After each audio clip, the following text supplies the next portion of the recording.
যে যা ইচ্ছা করতে পারে এই ভারতবর্ষে, আর ভারতের অঙ্গরাজ্যগুলি তাদের জন্য মৃগয়া ক্ষেত্র। কোনো কড়া প্রশাসন ও প্রশাসক থাকবে না। ধর্ম ও ঈশ্বর এবং জীবন্ত ঈশ্বর সম্পর্কে প্রকৃত শিক্ষাদানের চেতনা জাগাবার ও বৃদ্ধি করার কোনো ব্যবস্থা থাকবে না, চেষ্টা থাকবে না। বিবেক বলে কি কিচ্ছু নেই? এসব হচ্ছেটা কি? আবার দেখলাম পার্ক স্ট্রিটে, কলকাতার পার্ক স্ট্রিটে বড়দিন উৎসবের মাঝে শ্রী শ্রী কৃষ্ণ ভজন অনুষ্ঠানের আয়োজন চলছে।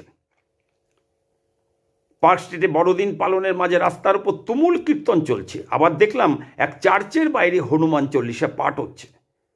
এসব দেখছি সোশ্যাল মিডিয়ার মাধ্যমে। জানি না এগুলো সত্যি কিনা, কিন্তু আমরা যা দেখছি এগুলো কি ঈশ্বর আরাধনা বা ধর্ম পালন? এরা কি প্রকৃত রাম বা কৃষ্ণ ভক্ত?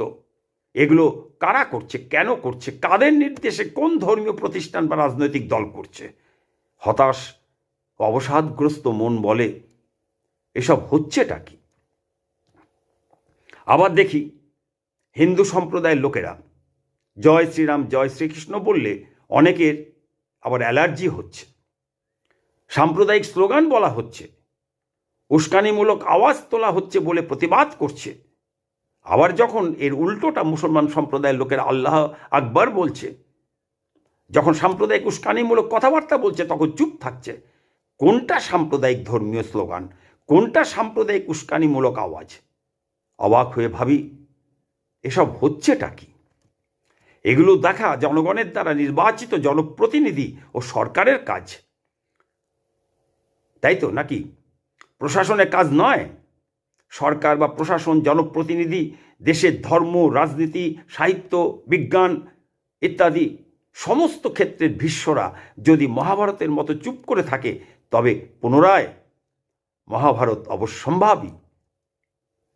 আর সাধারণ সচেতন জনগণ যদি এইসব দেখেও না দেখে, চোখ বন্ধ করে রাখে, না দেখতে ও বুঝতে চায়, এইসব কাজে প্রত্যক্ষ অপ্রত্যক্ষ প্রশ্রয় দেয়, তাহলে সাম্প্রদায়িকতা ও ধর্মান্ধতা বাড়তেই থাকবে, তাই নয় কি?